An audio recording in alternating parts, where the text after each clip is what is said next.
So, after being thoroughly traumatized by Dark Souls 2, linked to the review in the description, I was looking through my games library and I found that I didn't feel like playing any of the games that I own but had never touched. So, like any person with any financial sense whatsoever, I decided to go back on the PS Store to shell out more money on games that might meet the same fate. Anyway, looking through the discount section, I came across a deal on the EA Play subscription, which gives you 3 months at the price of one and also enables auto renew because, of course. And so, after looking up what perks the services gives you access to, I decided to purchase it. Jedi Fallen Order and the Mass Effect trilogy had been in my wishlist for quite some time, and the service included both of these, so it seemed like a pretty sound decision to me. The fact that these two games were included in the list of games you get for the fairly low price of admission was shocking, particularly since EA has a reputation for being, well, for being a heartless corporation that tries to suck anyone naive enough to actually buy their games dry. Although I suppose that the goal of any AAA developer is to earn as much money as possible. But then again, some are more scummy than others in how they go about you know what. That's another discussion for another day. What I want to do with this video is provide an overview of all the games you get for free with EA Play.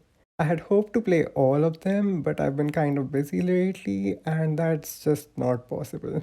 I might make dedicated videos for the ones I did end up playing later, but for now, I'll be using Metacritic scores and reviews from major outlets to try and answer the question, does EA care about people who purchase their games? Okay, the answer to that question is obviously no. This video is an inquiry into EA Play as a service, vis-a-vis the quality of the games it gives you access to and how many months you would need to subscribe for to finish every single one of these games if you played for about 2 hours every day. I'm going to be focusing on the EA Play games available on PlayStation because that's the only platform that I have. There's a bunch more games available on the Xbox EA Play due to backwards compatibility though, so I thought it was essential to mention this. With that out of the way, let's get started. From what I understand, it had been a very long time since a single-player Star Wars game had been released before EA came out with Fallen Order. I have never watched a Star Wars movie before, but this game's combat looked quite fun to me, so I wanted to check it out anyway. This game is, in some ways, the ultimate video game. That doesn't mean that it's the best video game. Instead, it combines a lot of stuff from a lot of different franchises. The combat is kind of maybe like Dark Souls and Sekiro. The climbing is like Uncharted and the puzzles are like Tomb Raider.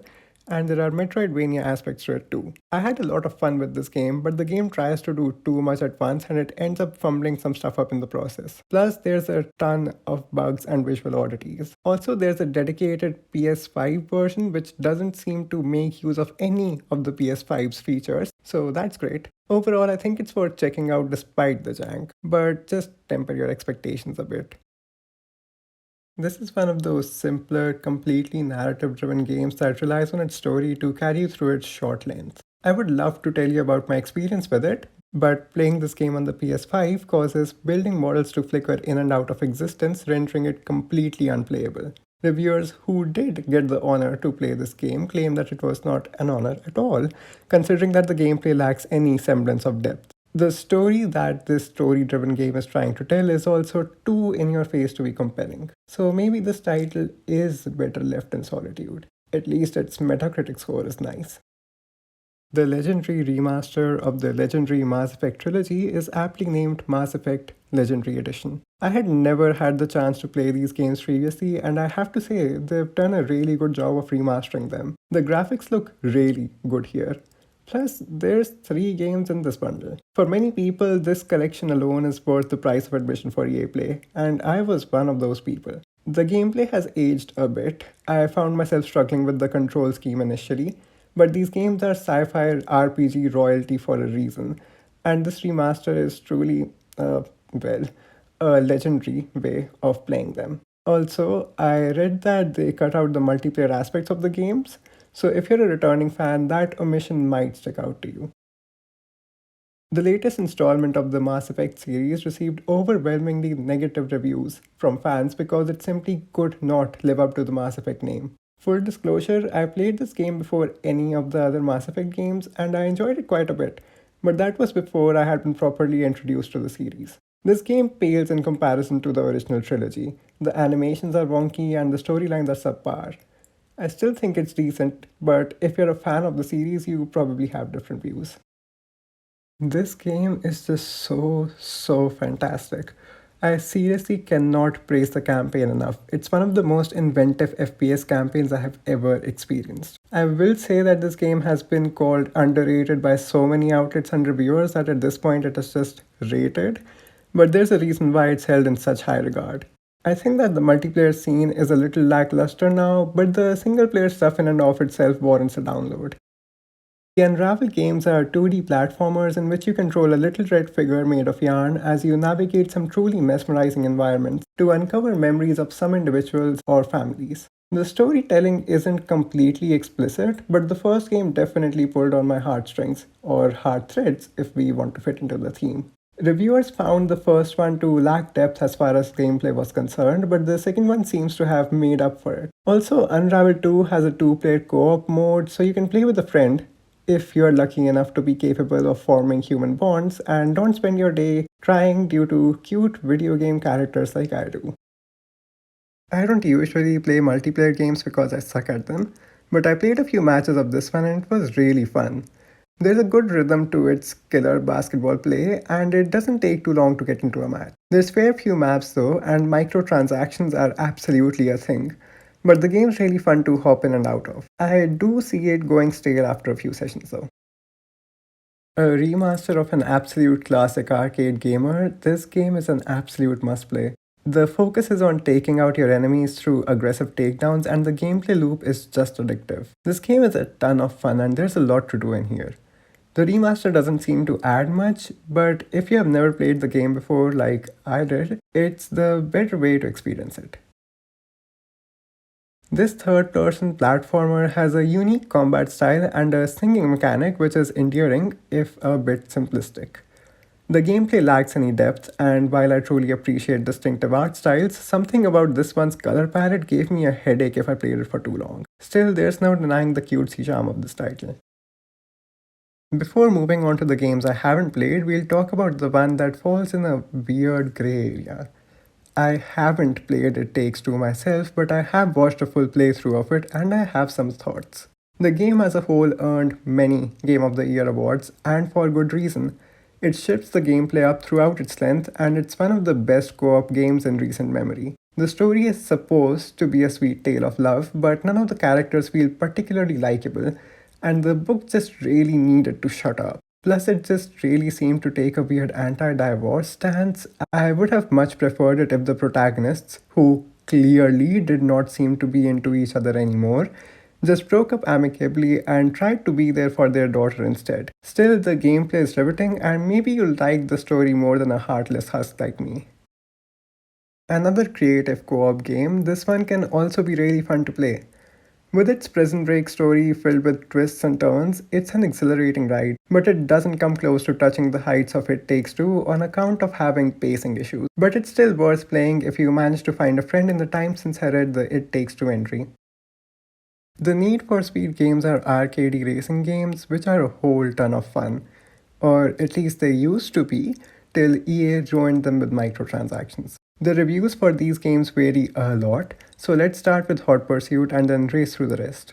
Hot Pursuit is a remaster of a highly acclaimed NFS title, but the remaster is very bare bones. The game is still fun, but just don't expect much to have changed. Heat is a decent experience overall, but you will probably want to run all of the other racers over on account of how annoying they are. The one simply and confusingly titled Need for Speed seems average, but it lacks a pause feature, which is just wow. Rivals, meanwhile, appears to have received positive reviews owing to its compelling gameplay and game world. I've saved the best for last though. And by best, you probably mean best at being the worst, because that is what this game is. I played this one and I mourn the time I lost. Payback has one of the weirdest car customization systems I have ever seen. It's like they designed a system to suck money out of people in a multiplayer game, but left it in the single player campaign anyway, hoping that you'd get used to it by the time the next title rolls out. It's also riddled with bugs. One of my drivers would randomly start T-posing through the roof of the car like a human traffic cone on wheels. Stay away from this one. I am a sportsman. I totally know what a sports is. I do a sports all the time. Okay, so I'm in absolutely no place to comment on these games. I'll just add their scores to the aggregate and throw the ratings up on the screen right now. Talking about the scores, wow, the user scores are abysmal. Pro tip, people, don't buy these games every year and they might stop releasing them every year. I have never understood why these games needed to be released annually anyway. They all look the same to me. And yeah, the rugby one looks like the soccer one does. It's just that the shape of the ball is slightly different. I don't understand what the point is. Like, is the field different too? Isn't it still all like grass?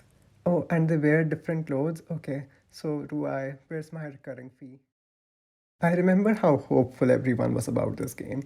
I mean, the prospect of playing as basically Iron Man with your friends is fun on paper, but this being EA, your hopes and dreams are brought to a quick end with one corporate strike. The gameplay lacks depth, the game design is tiresome, and there are microtransactions, of course. Surprisingly, the last of these is the least intrusive of these elements, which should tell you all that you need to know about the rest of the game. With a shorter campaign, the spaceship combat game set in the world, or worlds and connecting vacuums, of Star Wars does not overstay its welcome.